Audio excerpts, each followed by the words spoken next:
Yeah, we'll start with Mr. Gallaudet.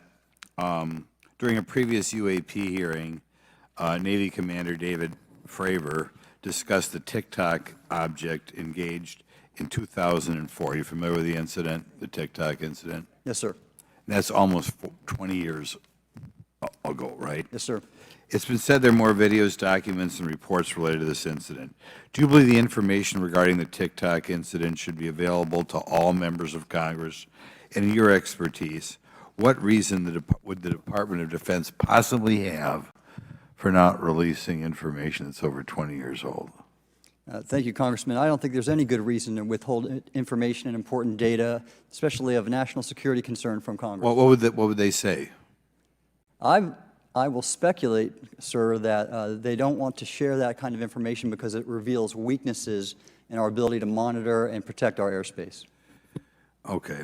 In your written testimony, you claim last year's UAP hearing before this Oversight Committee confirmed that UAP-related information is, well, it's not only being withheld, but that elements of the government are engaging in a disinformation campaign to include personal attacks designed to discredit UAP whistleblowers.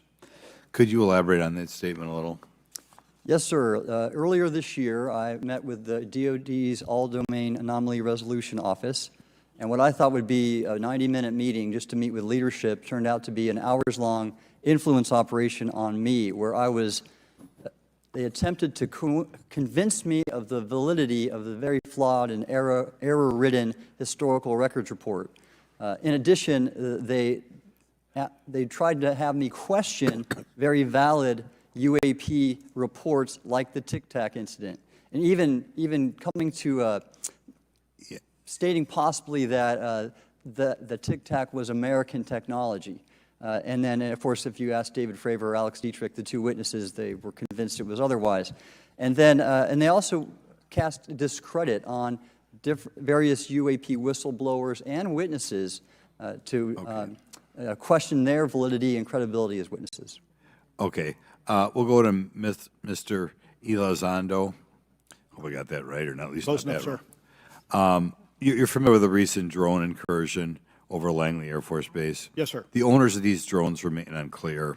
The U.S. military has not been able to give us in Congress an answer. Given your experience with the Department of Defense and the intelligence community, how frequently are UAP sightings over military installations? And secondly, I suppose hypothetically you could have incursions over just, say, regular airports. Is it obvious these incursions are more likely over military facilities than just a random airport out there? Yes, sir. There's definitely enough data to suggest that there is certainly some sort of relationship between sensitive U.S. military installations, also some of our nuclear equities, and also some of our Department of Energy sites. There is a long historical record that some of your colleagues may have, documentation that demonstrates this. This is not a new trend. This has been going on for decades, and that information's been obfuscated, unfortunately, from folks like you in this committee. And I think that's problematic because ultimately, at the end of the day, we have a significant situation here. We have something that can enter into U.S. airspace completely with no attribution. And how long has this been going on? Sir, decades. And there's information that will hopefully be entered into the record. Can you think of any possible reason why they can't release any information they have on something, say, 15 or 20 years old? Sir, if I could echo my colleague here, Admiral Gallaudet, I think one of the big issues that we have in the intelligence community, Department of Defense, is we don't want to broadcast any potential vulnerabilities or weaknesses in our national defense systems or on intelligence collection platforms. Therefore, when you have a conversation where you address a problem for which there is no solution, it makes that a very uncomfortable conversation to have. Okay, we'll switch to Mr. Schellenberger. The primary reason you're here today is because you published an article on the news publication that you own called Public, right? Alleging that a new unnamed government whistleblower has come forward asserting that a highly classified program exists dedicated to recovery and reverse engineering of UAP technologies. Can you give us what specific evidence you have or that your source provided you to substantiate the claims about the existence of the Immaculate Constellation program?